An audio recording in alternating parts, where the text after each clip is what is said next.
जय हिंद प्यारे साथियों, 3 टीचर एजुकेशन में आप सभी का स्वागत है। दोस्तों, कैसे हैं आप सब? उम्मीद करता हूं बहुत ही अच्छे होंगे। दोस्तों, आज की इस वीडियो में हम यूपी बोर्ड कक्षा 12 सामान्य हिंदी वाले बच्चों के लिए जो उनका संस्कृत खंड है, उसमें जो जातक कथा नाम का पाठ है, पाठ 4, वो उसकी बात करेंगे। इस जातक कथा में 2 कथाएँ हैं, एक है उल्लूक जातकम, एक है नृत्य जातकम। उल्लूक जातकम में उल्लू की कथा है, नृत्य जातकम में मोर की कथा है। दोस्तों, ये चैप्टर बहुत ही महत्वपूर्ण है आपकी परीक्षा की दृष्टि से, और इस चैप्टर का फुली एक्सप्लेनेशन हम इसके अंतर्गत करेंगे और एक-एक शब्द का ऑपरेशन करेंगे। जैसा कि हम पहले ही पढ़ते आए हैं, हर एक शब्द का अर्थ जानेंगे और पूरा अर्थ आपको याद हो जाएगा, ये मैं गारंटी देता हूँ। तो ये चैप्टर बिल्कुल भी मिस मत करिएगा, यही मैं कहना चाहूँगा। और ये चैप्टर बहुत ही आनंददायक भी है, ये इंटरेस्टेड है चैप्टर। सारे चैप्टर्स में से सबसे ज़्यादा अच्छा यही लगता है मुझे। तो आइए दोस्तों, पढ़ना स्टार्ट करते हैं। दोस्तों, कहानी को पढ़ने से पहले आइए इसके नाम पे थोड़ी सी चर्चा कर लेते हैं। चैप्टर का नाम है जातक कथा। जातक कथा है क्या? असल में ये बौद्ध धर्म के ग्रंथों में संकलित कथाएं हैं जो महात्मा बुद्ध के पूर्व जन्मों की कहानियां हैं। असल में ये कहानियाँ होती कैसी हैं, जैसे हम सभी ने अपने बचपन में दादी नानी से सुनी है कहानियाँ कि एक कौवा रहे, कौवा का मित्र सियार रहे, और दोनों जो है बहुत ही अच्छे मित्र रहे और वो दोनों एक दूसरे की मदद करते थे। ऐसे करके कहानियाँ हमने जो है बचपन में अपनी दादी नानी से सुन रखी हैं। ये इन जातक कथाओं से हमें बहुत ही शिक्षा प्राप्त होती है। ये कथाएँ हमें बहुत ही सीख प्रदान करती हैं। जैसे कि बचपन में हमने कहानियाँ सुनी हैं और कहानियों से हमें बहुत कुछ सीखने को मिला। तो आज इन दोनों कहानियों से, एक है उल्लूक जातकम और एक है नृत्य जातकम, इन दोनों कहानियों से आपको बहुत कुछ सीखने को मिलेगा। तो आइए पढ़ना स्टार्ट करते हैं। जातक कथा का मतलब आपको समझ में आ गया होगा कि महात्मा बुद्ध के पूर्व जन्मों की जो कहानियाँ हैं, उन्हीं कहानियों को कहते हैं जातक कथा। जातक कथा का सीधा संबंध बौद्ध ग्रंथों से है। बौद्ध ग्रंथों में ही इनका संकलन है। अतीते प्रथम कल्पे जनाः एकम अभिरूपम सौभाग्य प्राप्तम सर्वाकार परिपूर्णम पुरुषम राजानम अकुर्वन्। अतीते का मतलब होता है विगत, प्रथम कल्पे का मतलब होता है प्रथम युग के, जनाः का मतलब लोगों ने, एकम अभिरूपम एक सुंदर, सौभाग्य प्राप्तम सौभाग्यशाली, सर्वाकार परिपूर्णम सभी आकार प्रकार से परिपूर्ण, पुरुषम पुरुष को, राजानम अकुर्वन् राजा बनाया। बीते हुए प्रथम युग में लोगों ने एक सुंदर, सौभाग्यशाली, सभी आकार प्रकार से परिपूर्ण यानी हष्ट पुष्ट पुरुष को राजा बनाया। चतुष्पदा अपि, चौपायों ने भी, चतुष्पदा मतलब 4 पैरों वाले अर्थात जानवरों ने, अपि मतलब भी जानवरों ने भी, सन्निपत्य इकट्ठा होकर, एकम सिंघम एक शेर को, राजानम अकुर्वन् राजा बनाया। चौपायों ने भी, 4 पैर वाले अर्थात पशुओं ने भी इकट्ठा होकर एक शेर को राजा बनाया। ततः शकुनी गणाः, इसके बाद शकुनी गणाः अर्थात पक्षी वृंद ने, पक्षी समूह ने, हिमवत प्रदेश से हिमालय प्रदेश में, एकस्मिन एक पाषाणे पाषाण पर, सन्निपत्य इकट्ठा होकर, पाषाणे अर्थात पत्थर पर, सन्निपत्य इकट्ठा होकर, मनुष्येषु राजा प्रज्ञायते, मनुष्यों में राजा जाना जाता है। तथा वैसा ही चतुष्पदेषु, चौपायों में भी, च और चौपायों में भी राजा है। अस्माकं हमारे, पुनरंतरे बीच में, राजा नास्ति हमारे बीच में राजा नहीं है। अराजको वासो, अराजकता में वास अर्थात बिना राजा के निवास, नाम न वर्तते, निवास का नाम ही नहीं है। एको राजस्थाने स्थापयितव्यः, एक को राजा के स्थान पर बैठाना चाहिए। इति उक्तवन्तः, ऐसा कहा। फिर से देखते हैं। बीते हुए प्रथम कल्प में, बीते हुए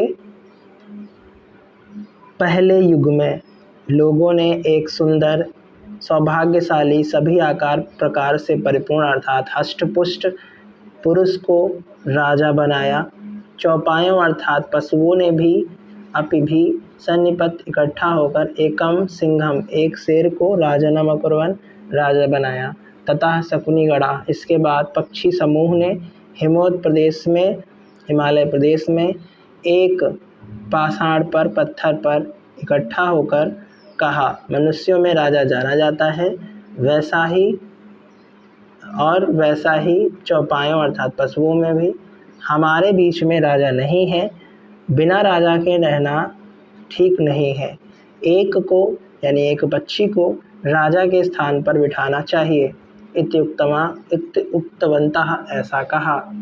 अथ, अब ते वे परस्पर अवलोकयन्तः, एक दूसरे को देखने लगते हैं।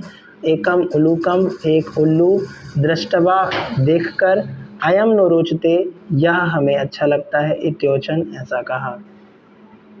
क्या होता है कि मनुष्यों में एक सुंदर, सौभाग्यशाली, हष्टपुष्ट व्यक्ति को राजा बना दिया जाता है। पशु भी इकट्ठा होकर के एक शेर को राजा बना लेते हैं। फिर क्या होता है, पक्षी भी सोचते हैं कि हमारे बीच में राजा होना चाहिए, और वो भी इकट्ठा हो जाते हैं हिमालय प्रदेश में एक बड़ी सी पाषाण शिला पर, और कहते हैं कि मनुष्य में राजा जाना जाता है और चौपायों में भी वैसा ही है, हमारे बीच में ही केवल राजा नहीं है, बिना राजा के रहना ठीक नहीं है, एक पक्षी को राजा के स्थान पर बिठाना चाहिए, ऐसा वो लोग कहते हैं। अब क्या होता है, जब ये बात निकल कर सामने आती है तो सभी एक दूसरे को देखने लगते हैं। अथ ते परस्परम अवलोकयन्तः, अब वे परस्पर एक दूसरे को देखने लगते हैं कि कौन राजा बनने योग्य है, कौन राजा बनने योग्य है। एकम उलूकम दृष्टवा, एक उल्लू को देखकर, एकम उलूकम, एक उल्लू को, दृष्टवा, देखकर, अयम मतलब यह, नो मतलब हमें, रोचते मतलब अच्छा लगता है, इत्योचन, ऐसा कहा। यह हमें अच्छा लगता है, ऐसा वो लोग कहते हैं। अथैकः शकुनिः सर्वेषां मध्यात् आशय ग्रहणार्थं त्रिकृत्वा अश्रावयत्। अथैकः, अथ प्लस एकः बराबर अथैकः। अथ माने अब, एकः माने एक, अब एक, शकुनि माने पक्षी, सर्वेषां माने सभी के, मध्यात माने बीच में, आशय मतलब मत, ग्रहणार्थ ग्रहण करने के लिए, त्रिकृत्वा 3 बार, अश्रावयत सुनाया। क्या सुनाया? अयम नो रोचते, अयम नो रोचते, अयम नो रोचते, यह हमें अच्छा लगता है, यह हमें अच्छा लगता है, यह हमें अच्छा लगता है। ये 3 बार भाई बुलाया उसने। अगर किसी को आपत्ति है तो बोलो, जिसे मुस्लिम संप्रदाय में नहीं होता है, निकाह में कहते हैं ये निकाह तुम्हें कबूल है, कबूल है, कबूल है। अगर उन्हें कोई आपत्ति नहीं होती तो वो कह देते हैं कबूल है, वरना फिर आपत्ति होती तो कह देते हैं कि हमें ये कबूल नहीं है, ऐसा करते हैं। तो वैसे ही इन पक्षियों में से एक पक्षी खड़ा हुआ और उसने कहा अगर ये उल्लू सभी को राजा के रूप में स्वीकार है तो ठीक है, अगर नहीं स्वीकार है तो कोई 3 बार बोलने तक मुझे कोई टोके। तब एक कौवा खड़ा होता है और उसका विरोध करता है। ततः मतलब उसके बाद, एकः मतलब एक, काका मतलब कौवा, उत्थाय मतलब उठ करके, तिष्ठ तावत, जरा रुको, तिष्ठ माने रुको, तावत मतलब तब तक, वैसे होता है रुको तब तक, मतलब कहने का ये है कि ठहरो।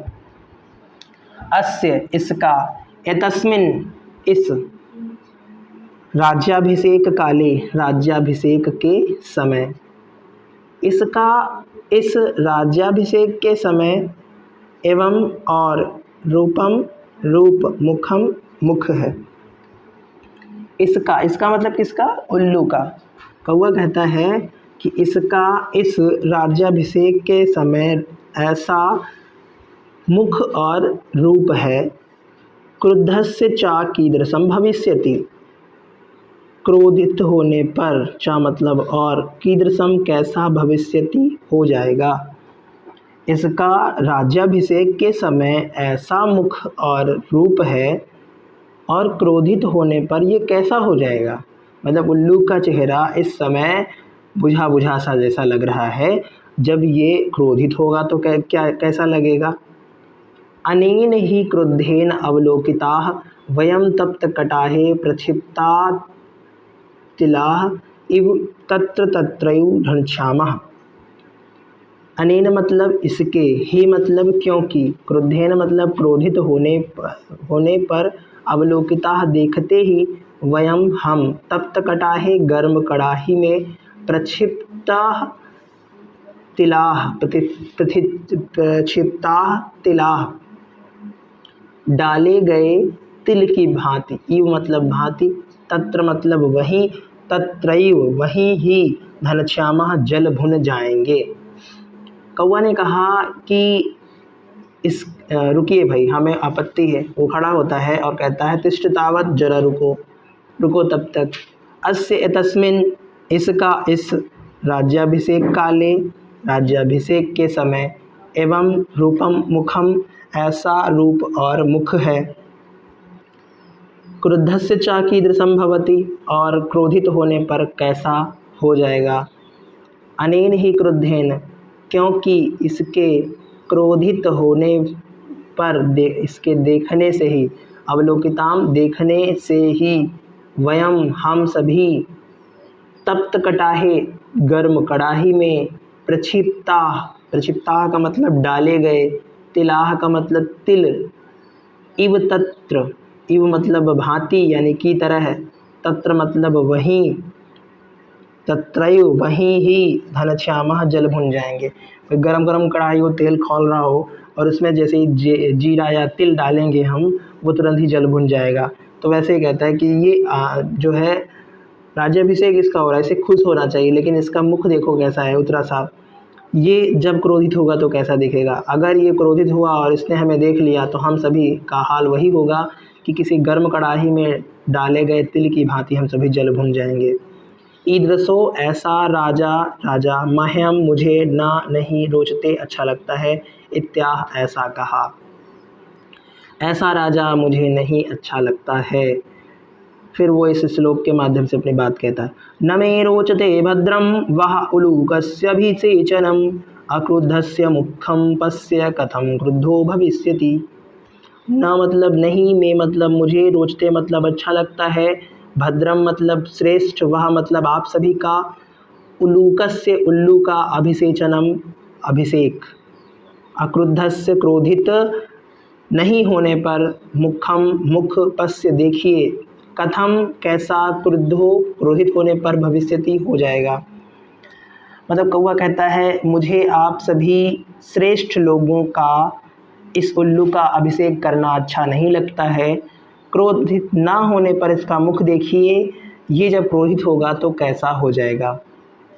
मतलब कि वो एक ऐसे ये बात कहता है कि मुझको अच्छा नहीं लग रहा है उल्लू, जब ये नहीं है क्रोधित तो मुख देख लो, अगर होगा ये क्रोधित तो कैसा लगेगा, जरा सोचिए इसका मुख यार लोगों। ऐसा करके वो कहता, विरोध जताता है और क्या करता है आगे देखिए। सा मतलब वह, सा मतलब वह, एव मतलब ही, एवं मतलब और, एवं मतलब और, उक्तवा मतलब कहकर, वह और वह ऐसा कहकर, महम न रोचते, महम न रोचते, महम मतलब मुझे, ना मतलब नहीं, रोचते मतलब अच्छा लगता है, महम मतलब मुझे, ना मतलब नहीं, रोचते मतलब अच्छा लगता है, मुझे नहीं अच्छा लगता, मुझे नहीं अच्छा लगता, इति मतलब ऐसा, विरुवन मतलब चिल्लाते हुए, आकाशे मतलब आकाश में, उत्पतत मतलब उड़ गया, और वह ऐसा कहते हुए, मुझे अच्छा नहीं लगता, मुझे अच्छा नहीं लगता, चिल्लाता हुआ आकाश में उड़ गया। उल्लूको अपि, उल्लू भी, उत्थाय उठकर, एन्मन्व धावत उसके पीछे दौड़ पड़ा, तत् मतलब तब से, आरभ्य मतलब आरंभ हो जाता है, शुरुआत हो जाती है, तो मतलब दोनों, दोनों मतलब कौन कौन, उल्लू और कौवा, अन्योन्या वैरिणाम जातो, अन्य वैरिणाम का मतलब एक दूसरे के शत्रु, अन्योन्य एक दूसरे के, वैरिणव मतलब शत्रु, जातो मतलब हो जाते हैं। शकुनया पक्षी, अपि मतलब भी, पक्षी भी, सुवर्ण हंसम, सुवर्ण हंस को, राजनम राजा, कृत्वा बनाकर, अगमन मतलब चले जाते हैं।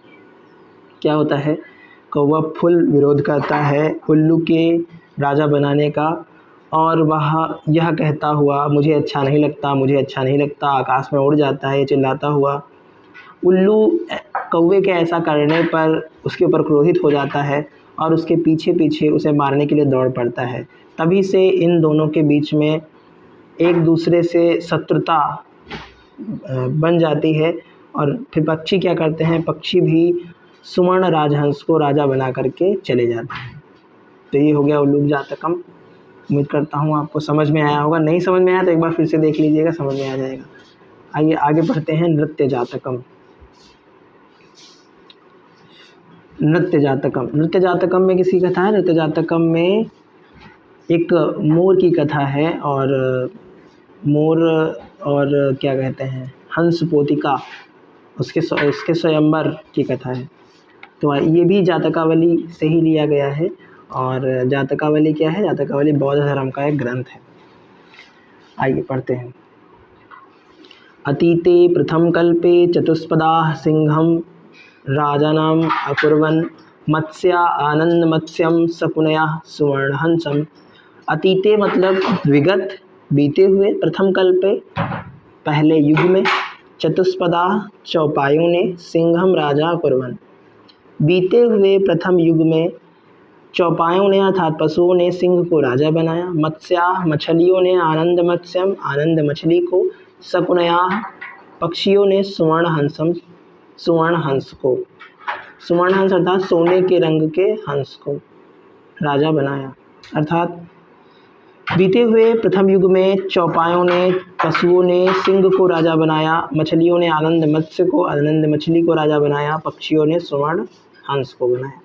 तस्य पुनः उसके दोबारा, फिर, पुनः का मतलब फिर या दोबारा, तस्य का मतलब उसके, सुवर्ण राजहंसस्य, सुवर्ण राजहंस की दुहिता पुत्री हंसपोतिका अतीव रूपवती आसीत। अतीव मतलब अत्यंत, रूपवती मतलब सुंदर, आसीत मतलब थी। मतलब कहानी की शुरुआत कुछ ऐसे होती है कि बीते हुए प्रथम कल्प में चौपायों ने अर्थात पशुओं ने सिंह को राजा बनाया, मछलियों ने आनंद मछली को और पक्षियों ने स्वर्ण हंस को। फिर क्या होता है? तस्य पुनः स्वर्ण हंसस्य दुहिता हंसपोतिका अतीव रूपवती आसीत। फिर सुवर्ण राजहंस की एक पुत्री होती है, दुहिता होती है, पुत्री होती है, जिसका नाम होता है हंसपोतिका। अब वो क्या होती है? अत्यंत रूपवती होती है, अत्यंत सुंदर होती है। सा तस्यै वरम अददात यत् सा आत्मना चित्त रुचितम स्वामिनम वृणयात इति। सा मतलब वह, तस्यै मतलब उसके, उसको, वरम अददात वर दे देते हैं। भाई सुवर्ण राजहंस की पुत्री थी हंसपोतिका, वो अत्यंत सुंदर थी। तो उसी सुंदरता से प्रसन्न हो करके राजा सुवर्ण हंस जो थे वो अपनी पुत्री को एक वरदान दे देते हैं। क्या वरदान देते हैं? यत मतलब कि, सा मतलब वह, आत्मना चित्त रुचितम अपने मन को अच्छा लगने वाला, अपने हृदय को अच्छा लगने वाला या अपने मनोनुकूल, स्वामी नाम मतलब पति, वृणयात मतलब चुन सकती है, इति मतलब ऐसा। सुवर्ण राजहंस की पुत्री अत्यंत सुंदर थी। उसकी सुंदरता से प्रसन्न होकर के सुवर्ण राजहंस ने उसको एक वर दे दिया, एक वरदान दे दिया कि वह अपने चित्त रुचितम अपने मन को अच्छा लगने वाले स्वामी को चुन सकती है, ऐसा।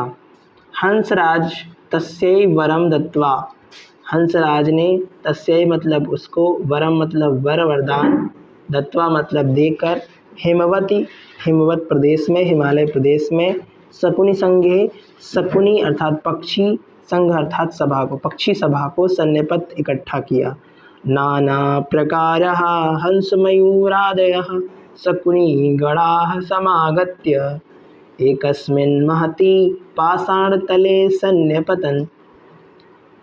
नाना प्रकार मतलब विभिन्न प्रकार के, हंस मयूरादया हंस मयूर आदि, हंस और मोर आदि, शकुनी गणा पक्षी समूह, समागत्य वहाँ पर आकर, एकस्मिन एक, महती बड़ी, पाषाण तले पत्थर के तल पर, सन्निपतन इकट्ठा हुए।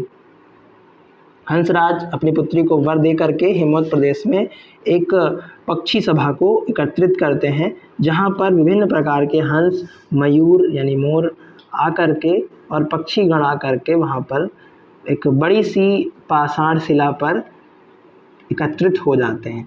हंस राजा आत्मनः चित्रुचितं स्वामिकम् आगत्य वृणयात इति दुहितरम आदिदेशः। हंसराज अर्थात हंसराज आत्मनः अपने को, चित्तरुचितम मन को अच्छा लगने वाले, स्वामिकम स्वामी यानी पति, आगत्य आकर, वृणयात चुन लो, इति ऐसा, दुहितरम आदेश, दुहितरम दुहिता को अर्थात पुत्री को, आदिदेश माने आदेश दिया। अर्थात हंसराज ने उस सभा में से अपने मन को अच्छा लगने वाले पति को चुनने का आदेश अपनी पुत्री को दिया। सा मतलब वह, शकुनि संघे पक्षी सभा में, अवलोकयन्ती देखती हुई, मणिवर्ण ग्रीवम मणि के समान गर्दन वाले, मणि अर्थात मणि नीलमणि, नीले वर्ण अर्थात रंग, ग्रीवम मतलब गर्दन वाले, नीले गर्दन वाले, चित्र प्रेक्षणम का मतलब रंग बिरंगे पंखों वाले, मयूर का मतलब मोर, दृष्टवा मतलब देख कर, अयम मे स्वामिको भवतु इत्यभासते। वही सुवर्ण राजहंस ने क्या किया, अपनी पुत्री को आदेश दिया कि सभा में से अपने मन को अच्छा लगने वाले पति को चुन लो आकर, अपनी पुत्री से ऐसा कहा। तो उनकी पुत्री आती है और उस पक्षी सभा को देखती हुई, मणिवर्ण ग्रीवम अर्थात मणि के समान रंग वाले अर्थात नीली गर्दन वाले, चित्र प्रेक्षणम रंग बिरंगे पंखों वाले, मयूरम मोर को दृष्टवा देखकर, अयम मतलब यह, मैं मतलब मुझे, स्वामी को मतलब स्वामी, भवत मतलब हो, यह मेरा स्वामी हो, इत्यभासते ऐसा कहा। एक मोर दिखाई दिया शकुनि संघ में, एक पक्षी सभा में उस हंसपोतिका को मोर दिखा, और मोर कैसा था, उसकी गर्दन नीली थी और वह रंग बिरंगे पंखों वाला था। उसको देखकर उसने कहा कि यह मेरा स्वामी हो, इत्यभासते ऐसा कहा। मयूरः अद्यापि तावत् मे बलं न पश्यसि इति अतिगर्वेण लज्जां च त्यक्त्वा तावत् महतः शकुनि संघस्य मध्ये पक्षौ प्रसार्य नर्तितुम् आरब्धवान्, नृत्यं च प्रति अछन्नो अभूत्। सुवर्णराजहंसः लज्जितः अस्य नैव ह्री अस्ति न बर्हाणां समुत्थाने लज्जा। क्या होता है, मयूर कहता है, अद्यापि अभी, तावत में तक मेरा, बलम बल ना नहीं, पश्यसि देखी हो, अभी तक मेरा बल कहाँ देखी हो, अतिगर्वेण ऐसे अत्यंत गर्व से, अत्यंत घमंड से, लज्जाम चा और शर्म को त्याग कर, लज्जा को तक्तवा त्याग कर, तावत महता उस महान शकुनि संघस्य पक्षी समूह में, पक्षी सभा में, मध्य बीच में, पक्षौ पंखों को प्रसार्य फैलाकर, नर्तितुम आरब्धवान नाचना आरंभ कर दिया, नृत्य करते हुए, चा और अप्रति अछन्नो अभूत बिना ढका हुआ अर्थात नग्न हो गया। क्या होता है, जब मोर को वो राजकुमारी हंसपोतिका कह देती है कि ये मेरा पति हो, तो वो अत्यंत घमंड में आ जाता है, क्योंकि वो समझता है कि मैं ही सबसे सुंदर हूँ, जिस कारण से राजकुमारी ने मुझे चुना है। तो वो कहता है, अभी मेरा बल कहाँ देखी हो। मयूरः अद्यापि तावत में बलम न पश्यसि, अद्यापि अभी, तावत में तक मेरा, अभी तक मेरा, बलम बल शक्ति, ना मतलब नहीं, पश्यसि मतलब देखी हो, अभी तक मेरी शक्ति कहाँ देखी हो, इति ऐसे, अतिगर्वेण अत्यंत घमंड के साथ, लज्जाम चा और लज्जा को त्यक्तवा त्याग कर, तावत महत उस महान शकुनि संघस्य पक्षी समूह में, मध्य बीच में, पक्षौ पंखों को प्रसार्य फैलाकर, नर्तितुम आरब्धवान नाचना आरंभ कर दिया। इस प्रकार के ऐसे घमंड के साथ में लज्जा को त्याग कर उसने उस महान शकुनि सभा में, पक्षी सभा के बीच में अपने पंखों को फैलाकर नाचना आरंभ कर दिया। नृत्यंचा और नाचते हुए, अप्रति अछन्नो अभूत बिना आवरण वाला हो गया, यानी कि बिना ढका हुआ हो गया, और अर्थात नग्न हो गया। सुवर्ण राजहंसः, सुवर्ण राजहंस लज्जिता, लज्जित हो गए और कहा अस्य नैव ह्रीं, अस्य इसके, न एव नहीं, ह्रीं लज्जा है, इसके लज्जा नहीं है। अस्ति न है नहीं, बर्हाणाम पूंछ, समुत्थाने उठाने में लज्जा, लज्जा इसे लज्जा नहीं है, इसे शर्म नहीं है। अस्ति न बर्हाणाम समुत्थाने लज्जा, पूंछ उठाने में भी लज्जा नहीं है, इसे लज्जा नहीं है, इसे पूंछ उठाने में भी लज्जा नहीं है। ना अस्मय, नहीं मैं, अस्मय मतलब होता है इस, ना मतलब नहीं, अस्मय मतलब इस, नहीं इस गतत्र प्राय गए गुजरे को, नीच को, स्वदुहितरम अपनी पुत्री दास्यामि दूंगा इत्य अकथयत। सुवर्ण राजहंस अत्यंत लज्जित हुए और उन्होंने कहा कि ये अत्यंत लज्जाहीन है, इसके लज्जा नहीं है, इसे पूंछ उठाने में भी लज्जा नहीं है। मैं इसे इस गतत्व प्राय को, इस नीच को, इस गए गुजरे को अपनी पुत्री नहीं दूंगा, ऐसा कहा। हंस राजा तदैव परिषद मध्ये आत्मनः भागिनेयाय हंसपोतकाय दुहितरम अद्दात। हंसराज ने तदैव तभी परिषद मध्य सभा के बीच में आत्मना अपने भागिनेयाय भांजे हंसपोतकाय हंसपोतक को दुहितरम अद्दात अपनी पुत्री दे दी। मयूर यानी मोर हंसपोतिकाम अप्राप्य, हंसपोतिका को ना प्राप्त करने की वजह से लज्जिता शर्मसार हो गया। तस्मात इसलिए उस स्थान से पालयित चला गया। हंसराजो अपि, हंसराज भी हृष्ट मानसा प्रसन्न मन से स्वगृहम अगच्छत, अपने गृह को चले गए। क्या होता है, हंसराज उस सभा के मध्य में अपने भांजे हंसपोतक को अपनी पुत्री दे देते हैं, अपनी पुत्री का विवाह हंसपोतक से कर देते हैं। मयूरो हंस पोतिकाम अप्राप्य, मोर हंस पोतिका को ना प्राप्त करने की वजह से लज्जिता शर्मसार हो जाता है, लज्जित हो जाता है। तस्मात इसलिए उस स्थान से पालयित चला जाता है। हंसराजो अपि, हंसराज भी हृष्ट मानसा प्रसन्न मन से स्वगृहम अपने घर को अगच्छत चले जाते हैं। तो ये भी कहानी जो है हमें बहुत कुछ सिखा करके जाती है कि हम युवा लोगों को अपनी मनोनुकूल, अपने मन को अच्छे लगने वाले जीवन साथी को चुनने से पहले अपने माता पिता से राय ज़रूर ले लेनी चाहिए, और अपने स्वयं का निर्णय कभी कभी गलत भी हो जाता है, ये बात ध्यान रखनी चाहिए। तो ये सीख हमें इस कहानी से मिलती है। और ऊपर वाली उलूक जातकम से हमें ये सीख मिलती है कि जो जनतंत्र होता है, तो जनतंत्र में एक वोट के ही कारण से राजा बनता और बिगड़ता है, अर्थात जनतंत्र में हर एक वोट महत्वपूर्ण होता है। ये जो है जनतंत्र की ताकत है। तो ये दोनों कहानियाँ उम्मीद करता हूँ आपको समझ में आई हैं। ठीक है, मिलते हैं अगले वीडियो में। जय हिंद, जय भारत।